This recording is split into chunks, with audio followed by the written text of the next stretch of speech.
말씀의 주제답게 아주 활발한 찬양 감사합니다. 또 말씀을 들으면서 진리를 분명하게 이해하고 잘 깨달으시고 또 믿음이 자라서 행함 있는 믿음으로 하나님께 영광 돌리고 또 이웃을 더 사랑하는 은혜가 있기를 예수님 이름으로 축복합니다. 우리나라에 영화나 또 이렇다 할 놀이가 없었을 때에 가장 인기를 끌던 것이 있었습니다. 서커스라고 하는 것이에요. 아직도 우리나라에 동춘 서커스단이 남아있는 줄 알고 있는데요. 저도 서커스가 열리는 날에는 가서 구경을 몇 번 한 적이 있어요. 근데 이 서커스 가운데 가장 아슬아슬하고 긴장감을 주는 것이 공중 그네타기입니다. 한 사람은 공중에 있는 그네를 타고 있고 또 한 사람은 맞은편에서 거꾸로 매달려서 있어요. 그 그네를 탄 사람이 반대편으로 날아갑니다. 거꾸로 매달려 있던 사람이 그 사람을 잡아줘야 돼요. 근데 날아가는 사람이 상대방의 이 손을 잡으려고 하면은 잘못되는 거예요. 그러니까 거꾸로 매달려 있는 사람이 날아오는 사람을 반드시 먼저 잡아줘야 둘 다 안전하게 고개를 할 수가 있습니다. 오늘 우리가 하나님을 믿고 있지 않습니까? 그 하나님을 믿고 있을 때에 그 믿음은 나로부터 난 것이 아니에요. 너희가 그 믿음으로 말미암아 구원 얻었나니 이것이 너희에게서 난 것이 아니고 하나님의 선물이라. 믿습니까? 에베소 2장 8절에서 10절 말씀인데요. 이 말은 뭐냐?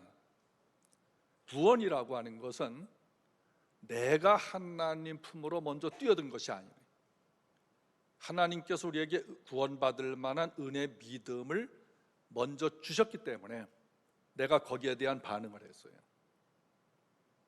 주님의 빛이 우리 속에 먼저 들어와서 내가 빛을 비출 수가 있습니다. 하나님의 은혜가 내 속에 들어와서 그 은혜로 말미암아 우리가 구원을 받게 된 거예요.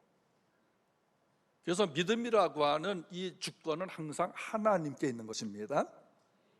하나님이 주신 그 믿음, 그 은혜를 가지고 오늘 우리가 예배를 하고 있는 거예요. 그러므로 구원이라고 하는 것은 내가 하나님을 붙잡기 이전에 하나님께서 먼저 우리를 붙잡아 주신 것입니다.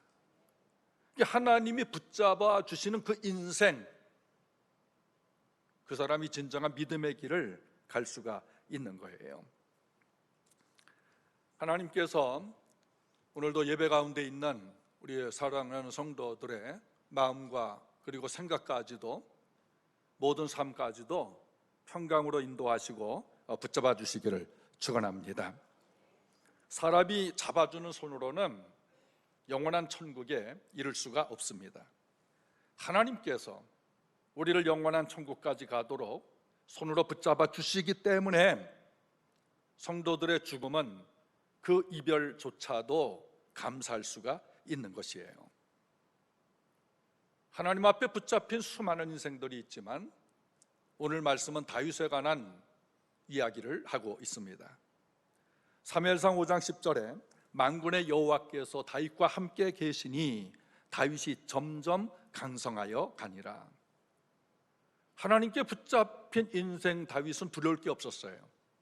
시편 23편 4절 내가 사망의 음침한 골짜기를 다닐지라도 해를 두려워하지 않을 것은 주께서 나와 함께 하심이라.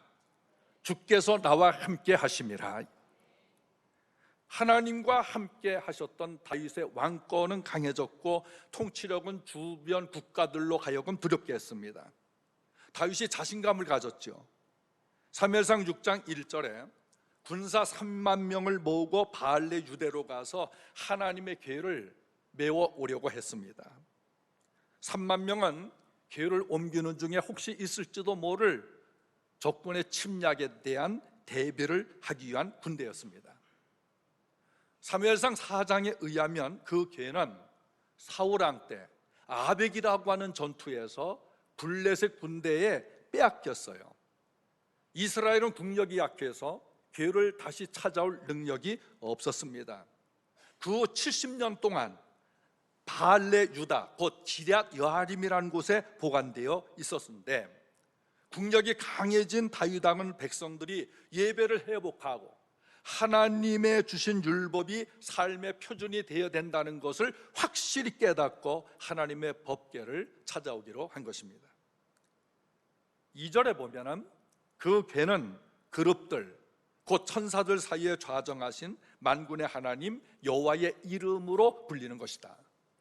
그러니까 궤가 있다고 하는 것은 하나님의 임재를 상징하는 것이에요. 이 궤를 소홀히 하는 것은 하나님을 소홀히 하는 것과 같은 것입니다.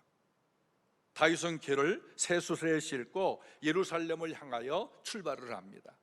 도중에 큰 사고가 났어요. 6절 보면 나곤이란 사람이 타작하는 곳에 이르렀을 때에 소들이 깜짝 놀라서, 수레를 끌던 소들이 놀라서 날뛰기 시작합니다. 궤가 흔들렸어요. 우사라고 하는 사람이 궤가 넘어지지 않도록 붙잡았는데 그 순간 우사가 죽습니다. 왜 죽었을까요? 하나님이 치셔서 죽었다고 말씀합니다. 눈 깜짝할 사이에 일어난 사고예요. 다윗은 큰 충격을 받았어요. 하나님께서 왜 진노하여 우사를 죽였을까?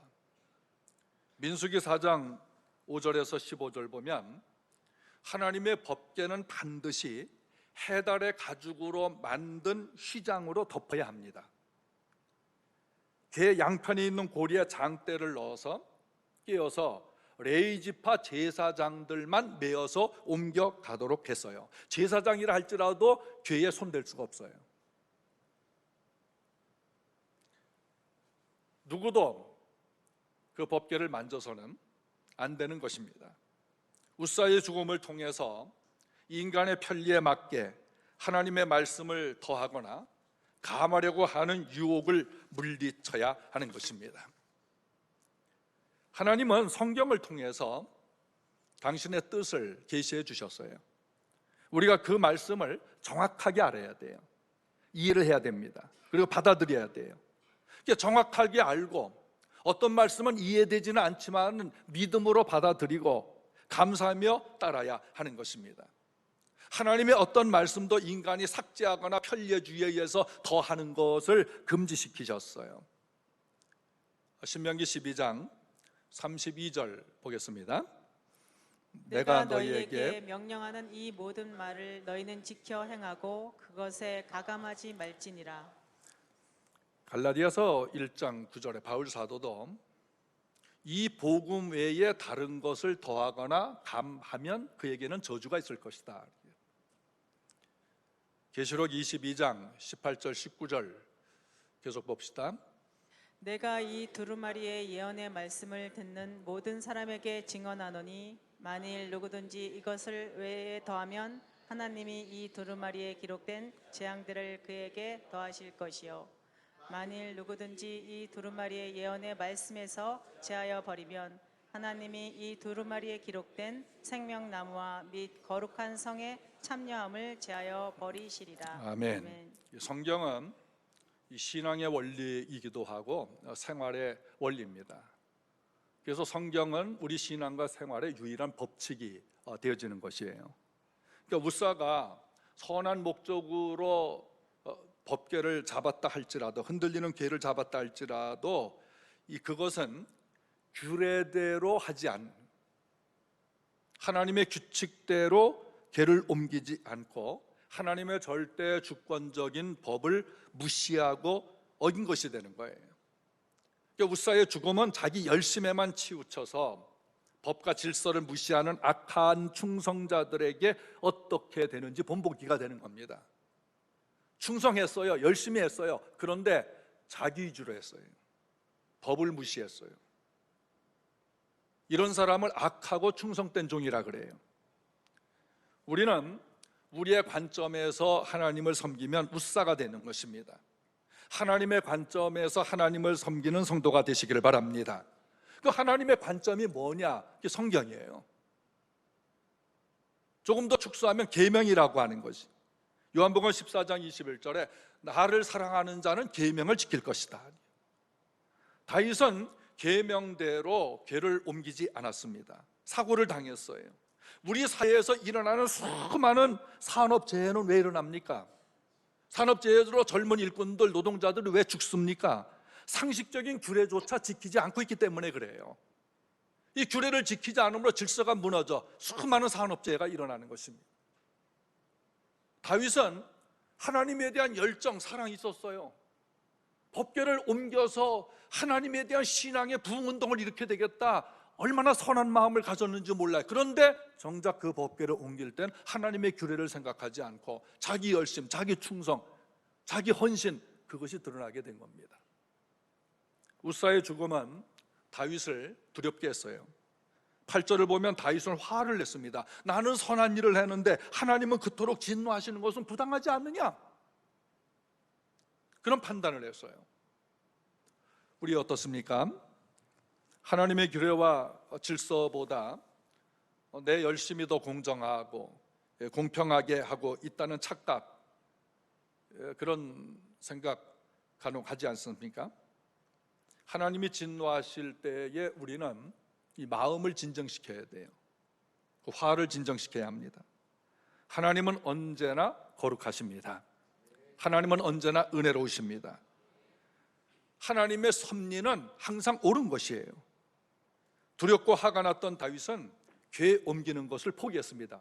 하나님 이렇게 나오십니까? 그럼 난 포기하겠습니다. 그만두겠습니다. 10절에 다윗이 여호와의 궤를 옮겨 다윗성 자기에게로 메어 가기를 즐겨하지 아니하고 가드 사람 오벳 에돔의 집으로 메어 간지라. 다윗은 우사가 죽은 것을 하나님이 치셨다고 하는 의미로 베레스 우사라고 부르고 하나님에 대한 즐거움이 사라졌어요. 믿음이 동시에 사라져버렸어요. 충격적 사건은 하나님을 의심하고 믿음을 상실하게 합니다. 하나님, 내가 잘 믿으려고 힘썼는데 나한테 이럴 수가 있습니까? 내가 얼마나 열정을 가지고 충성하고 있는데 나에게 이런 일이 발생하게 하십니까? 하는 항의 표시로 다윗은 궤를 옮기는 것을 포기한 것입니다. 말씀에 든든히 서지 못하고 자기 중심, 자기 열심으로 신앙생활하는 사람은 의심하고 그렇게 나오신다면 나 그만두겠어요 하면서 바로 포기를 합니다. 자기 열정이 있을 때는 무엇이든지 맡겨만 주세요, 내가 최선을 다하겠습니다 약속하지만 시험과 좌절을 겪자마자 그만두는 성도들이 있습니다. 우리 사랑하는 성도들, 자기 열심으로 자기 목적으로 하지 말고 하나님의 말씀을 준행하며 규례를 지키고 질서대로 하나님을 섬기며 충성하는 성도가 되시기를 축복합니다. 하나님의 궤를 든 오벳 에돔의 집은 놀라운 일이 있었습니다. 11절에 여호와의 궤가 가드 사람 오벳 에돔의 집에 석 달을 있었는데 여호와께서 오벳 에돔과 그의 온 집에 복을 주시니라. 모두 궤를 거절했어요.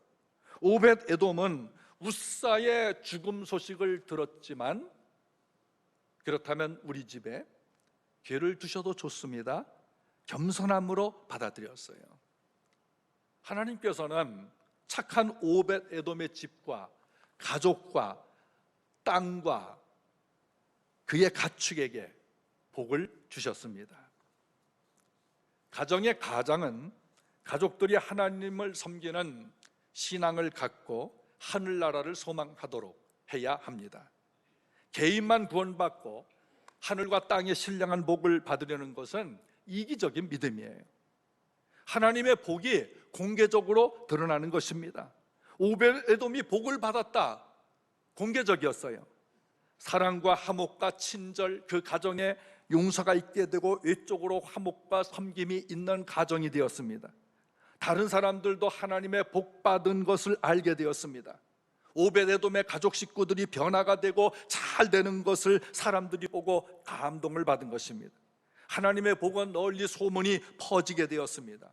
오벳 에돔의 집이 복을 받았던 것이 소문이 퍼졌어요. 왕궁에도 퍼졌고 서민들에게도 퍼졌어요. 하나님이 복 주실 때 감추지 않습니다. 여러분에게 내적 외적으로 공개적인 복, 다른 이들도 복 받았다는 것을 알게 되고 널리 소문 맞는 축복이 있기를 예수님의 이름으로 축원합니다. 예수님을 위해 주신 하나님의 법궤와 같은 것입니다. 예수님을 영접하고 구원받은 우리들을 통해서 가족이 구원받고 공개적인 복을 누리며 소문이 멀리 번져나기를 다시 한번 예수 그리스도 이름으로 축복합니다. 12절에 어떤 사람이 다윗 왕에게 아뢰어 이르되 여호와께서 하나님의 괴로 말미암아 오벳 에돔의 집과 그 모든 소유에 복을 주셨다 하는지라. 다윗이 가서 하나님의 궤를 기쁨으로 메고 오벳 에돔의 집에서 다윗성으로 올라갔습니다. 궤는 불과 오벳 에돔에 3개월밖에 있지 않았어요. 그 동안에 그 집에 큰 복을 받았다는 소식을 다윗 왕이 들었어요.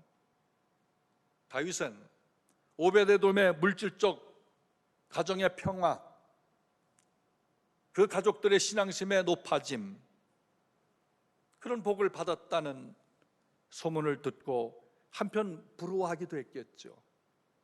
시기하기도 했겠죠.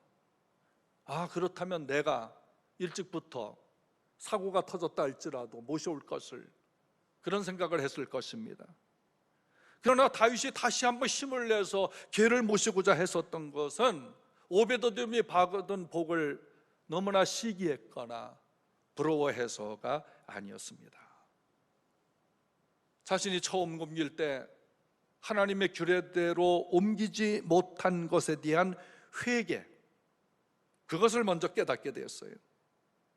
애통해하고 후회하면서 철저하게 회개를 했습니다. 같은 사건을 다룬 역대상 15장은 이전의 규례대로 하지 않은 것을 다윗이 심각하게 회개하면서 성경을 펼쳐보며 궤를 옮길 때 규칙을 잘 연구를 해서 궤를 들 장소에 장막을 치고 레위인들을 성결하게 해서 궤를 장대에 끼워 메어서 옮기도록 하였습니다. 규례대로 행하지 않은 실수와 죄를 깨닫고 다시 시행한 것은 가장 겸손하고도 칭찬받을 신앙 생활인 것입니다. 우리 사회가 사고를 줄이고 생명을 존중히 여기려면 만들어 놓은 규칙을 잘 지켜야 하는 것입니다. 불순종의 길을 가는 이들은 자기가 실수해서 그릇되게 된 일을 남의 탓으로 종종 돌리기도 합니다.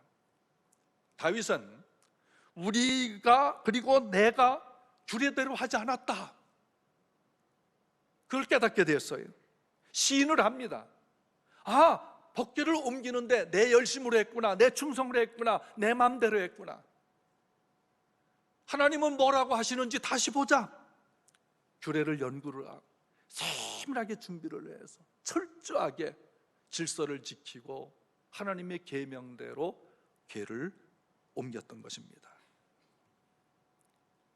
이전에는 70년 동안 돌아오지 못했던 궤를 옮기는 것을 자신의 치적으로 삼으려는 욕구가 강했습니다. 이것이 통치권자들의 일반적인 생각이죠. 내가 제일 많은 기관에 뭔가 업적을 남겨야 되겠다. 70년 동안 돌아오지 못했던 이 궤를 내가 제일 많은 기관에 옮겨서 백성들에게 뭔가 보여줘야 되겠다, 이런 욕구가 처음에는 강했어요. 그러나 베레스 우사 사건을 경험하고 나서 이제는 궤를 옮기는 것을 하나님의 영광에 초점을 맞추게 되었습니다. 오직 하나님께 영광, 이런 삶이 되기를 바랍니다. 궤를 맨 사람들이 6걸음을 걸은 후 감사 제사를 드렸습니다. 기란 여림에서 예루살렘까지 가는 약 40~50리 되는 그 걸음거리에서 출발을 하면서 감사 예배를 하며 제물을 드리고 규례대로 옮겼던 것입니다. 다윗은 오벳에돔이 복을 받았다는 것을 즐거워했고, 그리고 궤를 옮기며 기뻐합니다. 오늘날 우리 그리스도인들이 하나님의 은혜로 나도 잘 되고 너도 잘 되고 이런 삶이 참 좋지 않겠습니까? 그러나 나는 담보 상태고 잘 안 됐지만 다른 사람이 잘 된 것도 함께 기뻐해 주시길 바랍니다. 우리 성도들 중에는 다른 상도가 잘 되었을 때 마치 자기 일처럼 감사 예물을 준비해서 아무개가 이런 일로 잘 되었으니 감사합니다 하고 하나님 앞에 감사하는 성도들도 여러분이 계시는 것을 봅니다. 남의 슬픔을 내 슬픔처럼 슬퍼하고 남이 잘된 것을 내 기쁨처럼 기뻐하며 감사할 수 있는 성숙하고 덕 있는 신앙인, 그 사람 하나님 기뻐하지 않겠습니까? 슬픔 함께 나눕시다. 기쁨 내일처럼 함께 기뻐합시다. 옆 사람과 이렇게 말합시다. 성도님이 잘 되면 내가 기쁩니다.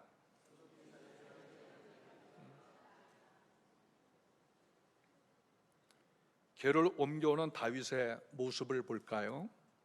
14절, 15절 읽겠습니다. 다윗이 여호와 앞에서 힘을 다하여 춤을 추는데 그때에 다윗이 배 에봇을 입었더라. 다윗과 온 이스라엘 족속이 즐거이 환호하며 나팔을 불고 여호와의 궤를 메어 오니라. 다윗이 왕복을 벗었어요. 처음 옮길 때는 왕복을 입었어요. 이제 왕복을 벗습니다. 배 에봇을 입었습니다. 이 배 에봇은 보통 흰 색깔입니다. 종교적 의식이나 회개의 표시로서 입는 옷이기도 하고 제사장들이 입는 옷도 에봇이라고 해요.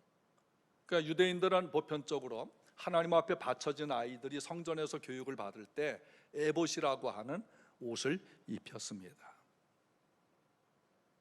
낮아진 마음이 아니고는 배옷을 입을 수가 없습니다. 배옷을 입은 다윗은 힘을 다해 기쁘게 춤을 췄어요. 입술로 찬양하고 귀로는 나팔 소리를 듣고 몸을 흔들며 춤을 추었습니다. 하나님을 사모하는 신앙의 열정이 끓어오르고 감격이 발산해서 춤으로 표현된 것입니다. 느헤미야 8장 10절은 여호와를 기뻐하는 것이 너희의 힘이니라. 여러분에게 기쁨을 주는 것이 무엇입니까? 하나님을 기뻐하십시오. 나는 여호와로 인하여 기뻐하리니. 시편 150편 4절에 춤추며 찬양하라, 손뼉치며 찬양하라, 뛰놀며 찬양하라. 권위적인 왕복을 입고는 마음대로 찬양할 수 없습니다. 춤출 수가 없습니다. 왕복을 벗어 던지고 베옷을 입었을 때 즐거이 환호하며 춤을 출 수가 있는 것입니다.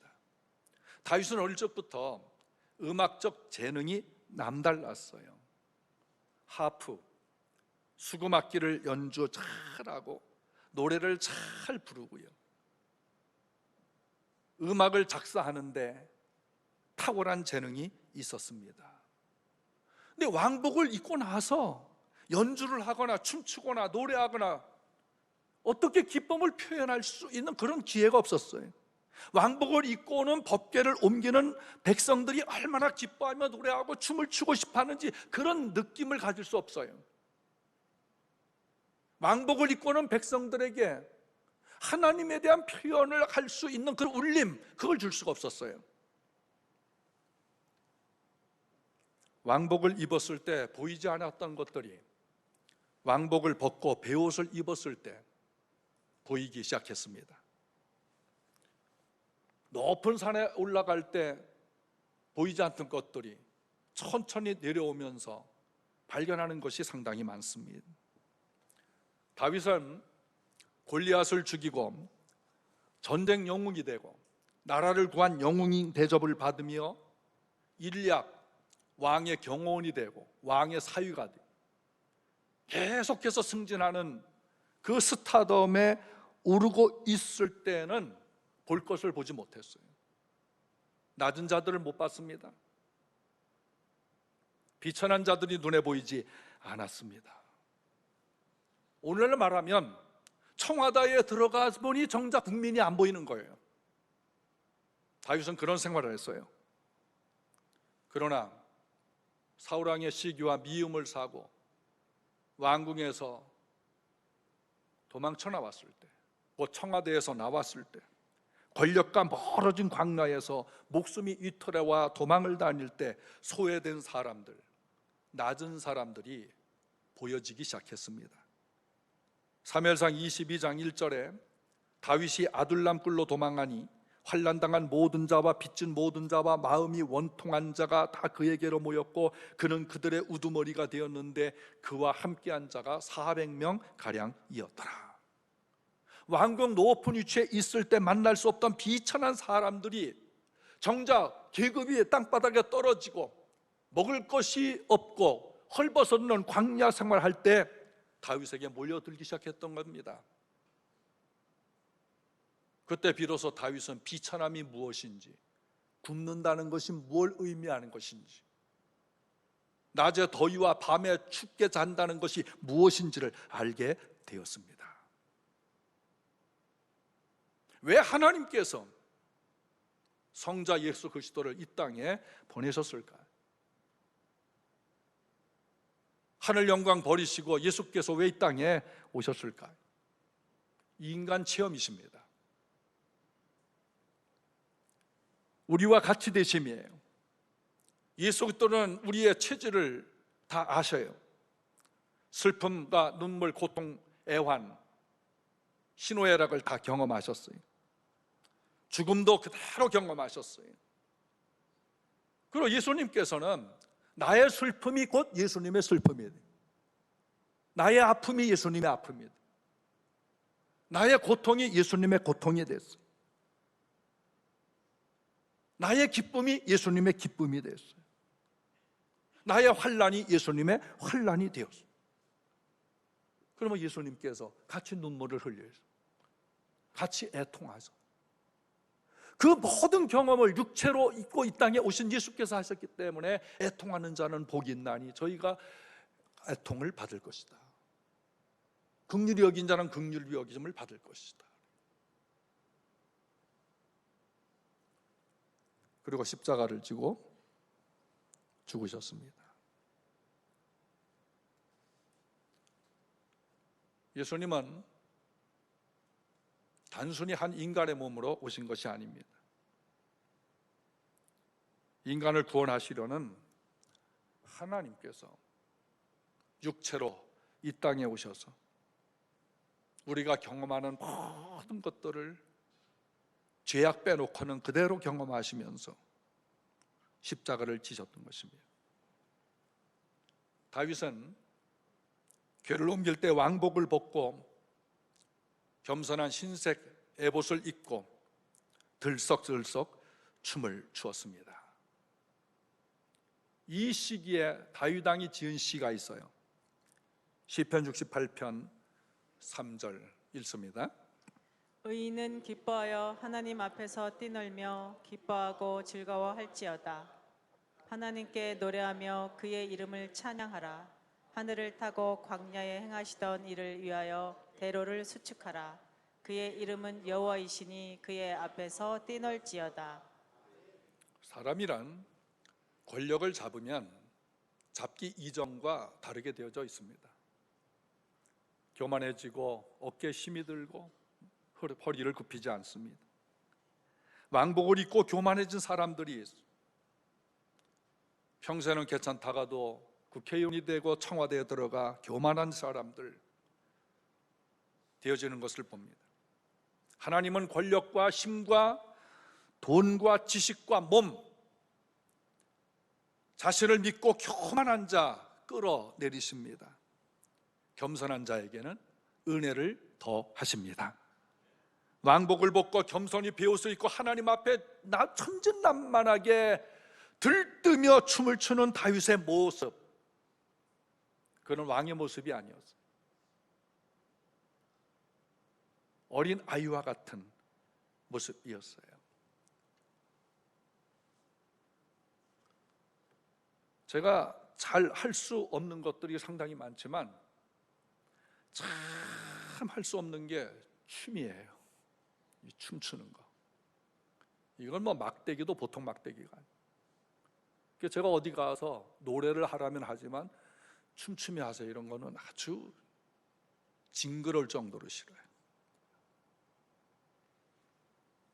1989년에 제가 강원노예 주일학교연합회 회장과 총무직을 오랫동안 했었습니다.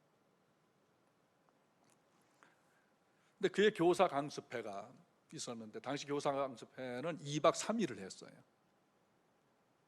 그 장소에서 아예 2박 3일 합숙을 하면서 그 200명 내지 250명 정도 선생님들이 모여서 교사 강습회를 하는데, 이 교사 강습회의 백미가 그때 당시는 율동이에요. 그래서 어떤 율동 강사가 오느냐에 따라서 더 많이 모이기도 하고 덜 모이기도 하고, 그래서 전국적으로 아주 유명한 강사님을 비싼 강사료를 줘가면서 섭외를 해놨어요. 그런데요, 이 강사님이 일주일 전에 못 온다는 거예요. 아무래도 또 뭐 강원노예는 시골이기도 하고 그래서 그런가 하여튼 분명히 계약을 해놨는데 못 온다고 하는 거예요.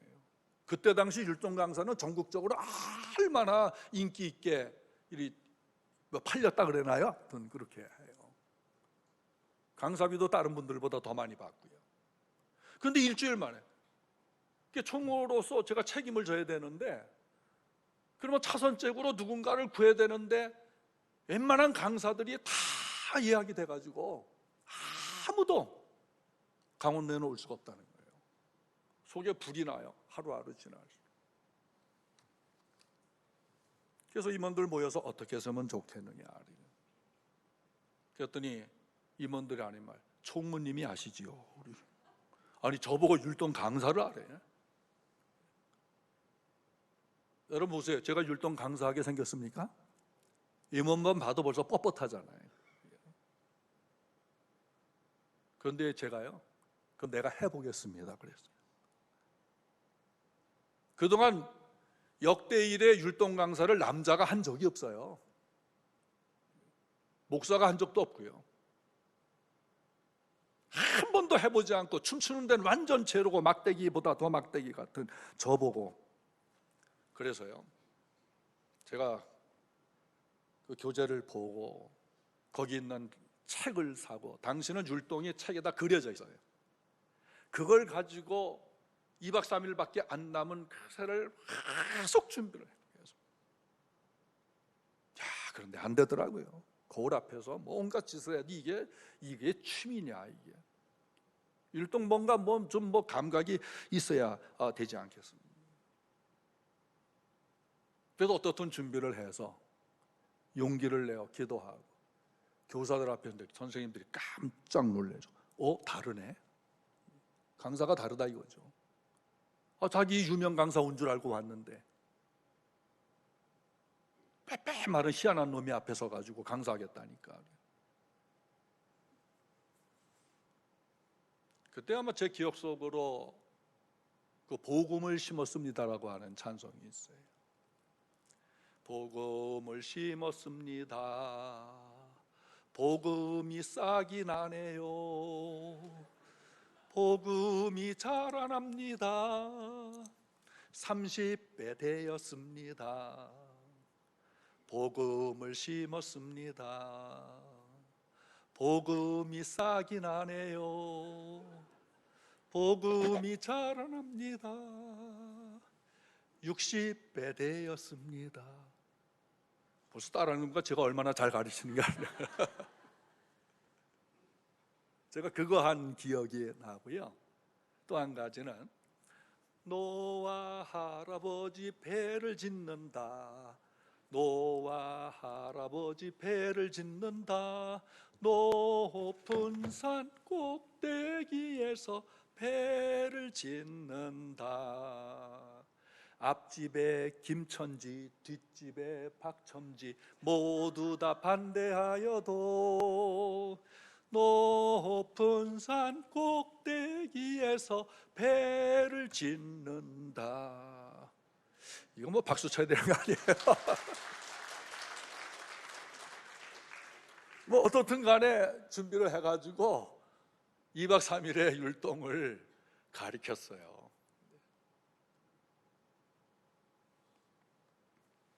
그랬더니 들려오는 결과가 뭐냐.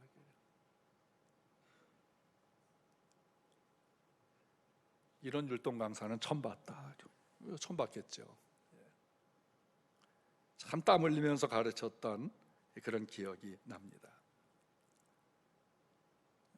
지난 금요일 날 우리 청년 2부 수련회가 있어요. 제가 저녁 집회 강사로 가는데 제가 깜짝 놀랐어요. 청년이 많이 모였더라고요. 야, 찬양을 하는데요, 저랑 코드가 맞아요. 이 청년 2부가. 물론 나이 차는 상당히 멀어져 있지만은 이 청년들이 80년대, 90년대 찬양을 하는 거예요. 그래서 제가 다 하는 찬양을 하더라고요. 그래서 속으로는 우리 청년이 이렇게 올드한가? 그런 생각을 합니다. 뭐 찬양이라는 것은 뭐 유행가가 아니니까. 야, 그런데 얼마나 날뛰면서 말이에요. 진짜 날뛴다니, 청년들이.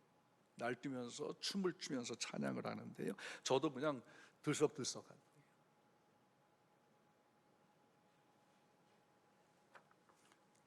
저는 우리 성도들이 흥이 있으면 좋겠어요. 오늘 찬양대 참 잘했어요. 다시 한번 우리 박수합니다. 뭐 괜찮아요, 좋아요. 조금 더 많이 움직였으면 좋았을 거예요. 좀 부끄러워서 아마 그런. 우리가 예배 늘 마지막 찬양으로 가서 제자 삼으라 이 찬양을 하는데, 좀 자세들을 오늘 좀 교정했으면 좋겠어요. 얼굴 표정도 좀 밝게, 박수도 영혼 있게 칩시다. 박수 치면 이래가지고 가서 제자 삼을 수 있겠어요? 좀 신나게 치지 않겠어요? 몸도 좀 흔들면 좋겠어요. 얼굴 표정을 밝게 하면서.